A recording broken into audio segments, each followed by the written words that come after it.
जय हिंद दोस्तों। आपका अपने गुरुकुल में स्वागत है। आज का देखिए हमारा नया चैप्टर है ज्योमेट्रिक फिगर। ठीक है, ज्योमेट्रिक फिगर का आज हम लोग 18 या 20 क्वेश्चन देखेंगे जो कि आपकी परीक्षा की दृष्टि से बहुत इंपॉर्टेंट है और ये सभी के सभी प्रीवियस ईयर क्वेश्चन पेपर है। ठीक है, तो इसे बहुत ही ध्यान से देखेंगे। तो देखिए जो हमारा पहला क्वेश्चन है, दो बिंदुओं के बीच न्यूनतम दूरी इन दो बिंदुओं की डैश लंबाई है। चाप, सीधी रेखा, वक्र लंबाई या कोई नहीं। तो दो बिंदुओं के बीच न्यूनतम दूरी इन दो बिंदुओं की सीधी रेखा लंबाई होती है। ठीक है, तो ऑप्शन नंबर बी जो होगा इसका करेक्ट आंसर होगा, यानी कि सीधी रेखा। तो पहला क्वेश्चन हो गया। दूसरा क्वेश्चन देखिए, एक सीधी रेखा खाली स्थान होती है, क्षैतिज रूप से खींची गई, लंबवत रूप से खींची गई, दो बिंदुओं के बीच खींची गई या सबसे छोटी दूरी। तो एक सीधी रेखा जो होती है वह दो बिंदुओं के बीच खींची गई होती है। ठीक है, दो बिंदुओं के बीच खींची गई होती है। देखिए अगला क्वेश्चन है, तीसरा क्वेश्चन, कौन सी रेखा दो बिंदुओं के बीच सही दूरी दर्शाएगी? वक्र रेखा, समांतर रेखा, जलवायु रेखा या सीधी रेखा। तो रेखा दो बिंदुओं के बीच सही दूरी दर्शाएगी तो वह सीधी रेखा होगी। ठीक है, ऑप्शन नंबर जो डी है वो हमारा करेक्ट आंसर है, सीधी रेखा। देखिए चौथा क्वेश्चन, वे रेखाएं जो किसी भी बिंदु पर नहीं मिलती हैं रेखाएं कहलाती हैं? प्रतिच्छेद करने वाली, समांतर रेखाएं, कोणीय या कोई नहीं। तो इसका आंसर हो जाएगा समांतर रेखाएं। ठीक है, तो वे रेखाएं जो किसी भी बिंदु पर नहीं मिलती हैं तो उसे क्या कहते हैं? समांतर रेखा कहते हैं। जो कि जिनके बीच की दूरी बराबर होती है वह एक दूसरे को कभी नहीं काटती हैं, वह समांतर रेखा होती है। कोणों की पहचान उनके परिमाण से होता है। एक सीधा कोण वह होता है जो खाली स्थान होता है। एक सीधा कोण यानी कि वह 180 के बराबर होगा। ठीक, तो ऑप्शन नंबर जो बी है उसका करेक्ट आंसर होगा। देखिए अगला क्वेश्चन है, 90 डिग्री माप के कोण को खाली स्थान कहते हैं? पूर्ण कोण, समकोण, सरल कोण या प्रतिवर्ती कोण।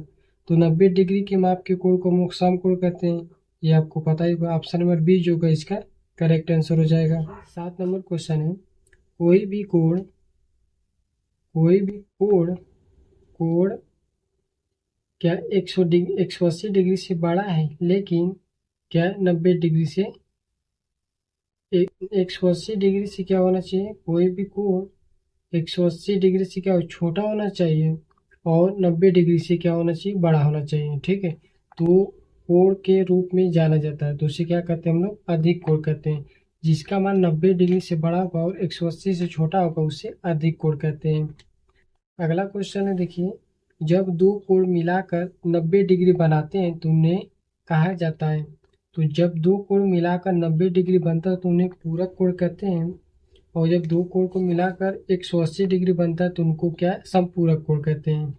ठीक है, तो देखिए अगला क्वेश्चन, पूरक कोणों में दोनों कोण होते हैं, पूरक कोण में दोनों कोण क्या होते हैं? 90 डिग्री से कम होते हैं, यानी कि न्यून कोण होते हैं। ठीक है, पूरक कोण वह कोण होता है जो दोनों कोणों को मिलाकर 90 डिग्री होता है, और जब दोनों डिग्री को मिलाकर 90 डिग्री होता है तो दोनों कोणों का मान क्या होना चाहिए? 90 से छोटा ही होना चाहिए, यानी कि दोनों के दोनों न्यून कोण होंगे। ठीक है, तो अगला क्वेश्चन है देखिए, 30 डिग्री का पूरक कोण है। 30 डिग्री का पूरक कोण क्या होगा? देखिए पूरक कोण दोनों को मिलाकर 90 डिग्री होना चाहिए, तो 30 डिग्री का पूरक कोण हमारा 60 डिग्री का एक कोण हो जाएगा। ठीक है, तो 30 का पूरक कोण 60 हो जाएगा, दोनों को जोड़ने पर 90 आ जाएगा। तो ऑप्शन ए करेक्ट हो जाएगा। अब देखिए अगला क्वेश्चन है 11 नंबर, केवल खाली स्थान से बनी एक सरल बंद आकृति को बहुभुज कहा जाता है? वक्र, रेखाखंड, बंद वक्र या रेखा। तो केवल रेखा से बनी एक सरल बंद आकृति को बहुभुज कहा जाता है।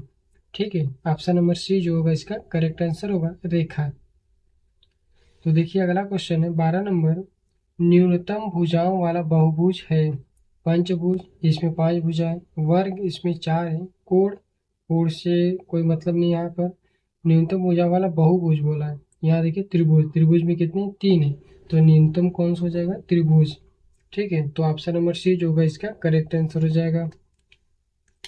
अब देखिए 13 नंबर क्वेश्चन है कि एक त्रिभुज जिसका एक कोण 90 डिग्री से अधिक है हो सकता है। एक त्रिभुज है जिसका एक कोण क्या है, 90 डिग्री से अधिक है हो सकता है। विषमबाहु त्रिभुज, समबाहु त्रिभुज, समद्विबाहु त्रिभुज या ए और सी दोनों। तो देखिए विषमबाहु त्रिभुज,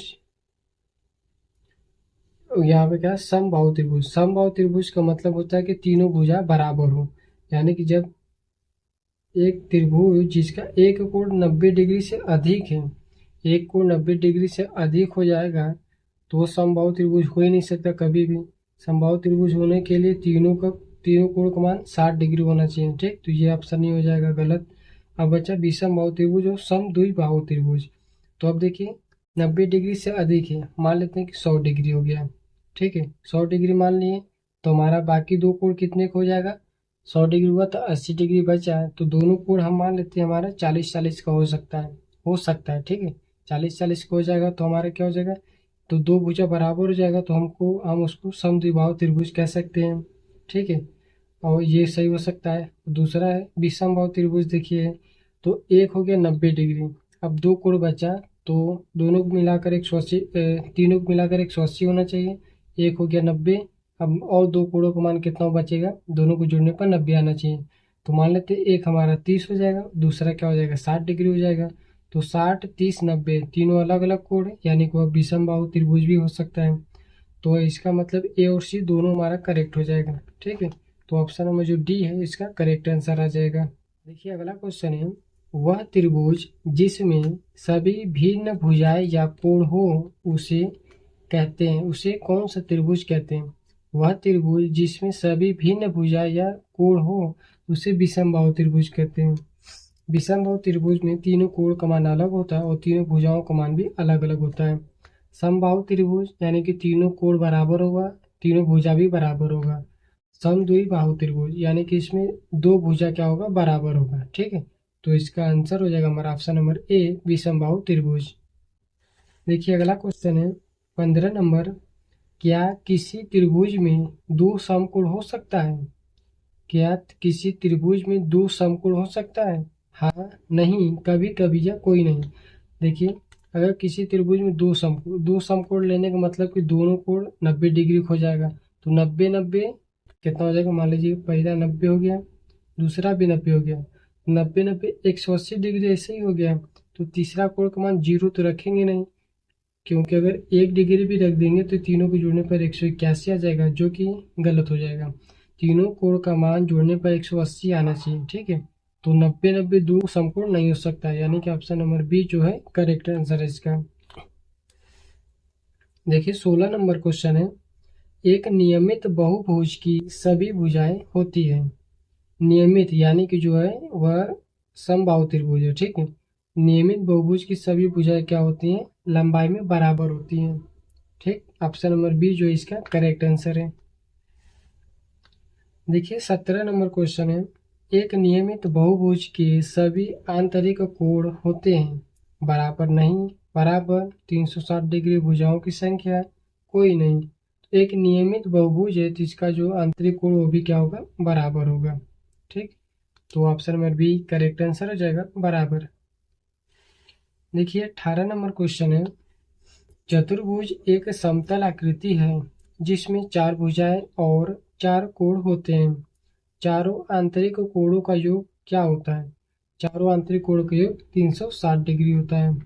ठीक है, इसका फार्मूला देखिए यहाँ पर है कि n-2 इंटू 180 डिग्री, या तो दूसरा फार्मूला क्या हो जाएगा, 2 से यहाँ पे देखिए 2n-4 इंटू 90 डिग्री। ठीक, या तो यहाँ पे 2 से मल्टीप्लाई, यहाँ देखिए 2 कॉमन ले लेंगे दोनों में से, तो 2 कॉमन ले लेंगे तो यहाँ बचेगा n-2, जब 2 कॉमन लेंगे यहाँ पे मल्टीप्लाई कर देंगे तो 180 हो जाएगा। ठीक, दोनों एक ही फार्मूला है, बस यहाँ पे थोड़ा सा क्या, यहाँ पे देखिए 2 से मल्टीप्लाई कर देंगे 2n-2 हो जाएगा। ठीक, जो है 2 से मल्टीप्लाई करेंगे तो 2 से डिवाइड भी करेंगे, जब 2 से डिवाइड करेंगे तो ये 180 से 180 से क्या उतना हो जाएगा, 90 डिग्री हो जाएगा। ठीक है, ये फार्मूला भी आप याद रखेंगे। देखिए अगला क्वेश्चन है 19 नंबर, यदि केवल दो माप आधार और ऊंचाई ज्ञात हो तो क्या आप समांतर चतुर्भुज खींच सकते हैं? नहीं, हाँ, हाँ, यह कोई विशिष्ट समांतर चतुर्भुज नहीं होगा, या बी और सी दोनों। तो अगर दो माप दिया हो, आधार और ऊंचाई, यानी कि यहाँ पे देखिए आधार हो गया एक और एक ऊंचाई हो गया, इस हिसाब से हमको क्या बना, समांतर चतुर्भुज खींच सकते हैं। ठीक है, एक ऊंचाई हो गया, हमको मान लेते हैं ये इस तरह से ऊंचाई दे दिया कि एक ऊंचाई हो गया, एक आधार हो गया। इस हिसाब से हम एक त्रिभुज इसी ऊंचाई पे एक यहाँ पे खींच सकते हैं। समांतर चतुर्भुज खींच तो सकते हैं, लेकिन इसकी कोई विशिष्ट समांतर चतुर्भुज होगा, यानी कि आकृति कोई फिक्स नहीं होगा किस तरह से बनाना है। ठीक है, तो ये हमारा ऑप्शन नंबर जो बी डी है, बी एंड सी, बी मतलब हाँ खींच सकते हैं, लेकिन इसकी कोई विशिष्ट समांतर चतुर्भुज नहीं होगा। ठीक है, अब देखिए जो अगला क्वेश्चन है 20 नंबर, और यह हमारे इस वीडियो का अंतिम क्वेश्चन है, यदि आधार और ऊंचाई दी गई हो तो कितने समांतर चतुर्भुज बनाए जा सकते हैं? तो इसका आंसर हो जाएगा अनंत। ठीक है, तो देखिए 20 क्वेश्चन आपके ज्योमेट्रिक फिगर से था, यानी कि ज्यामिति आकृति से, और ये आपके 20 क्वेश्चन बहुत ही इंपॉर्टेंट है आपके ALP CBT 2 के लिए, जो कि आपको 2 मई और 6 मई को पेपर होने वाला है, तो उसके लिए बहुत ही इंपॉर्टेंट है। और ये सभी क्वेश्चन पेपर ये क्या थे, आपके प्रीवियस क्वेश्चन पेपर थे। तो आई होप कि आप लोगों को वीडियो अच्छा लगा हो।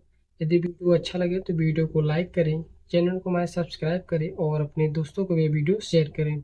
इसके आगे के 15 या 16 क्वेश्चन है जो कि हम आपको अगले वीडियो में बताएंगे। ठीक है, तो अब मिलते हैं हम लोग अगले वीडियो में। Thank you.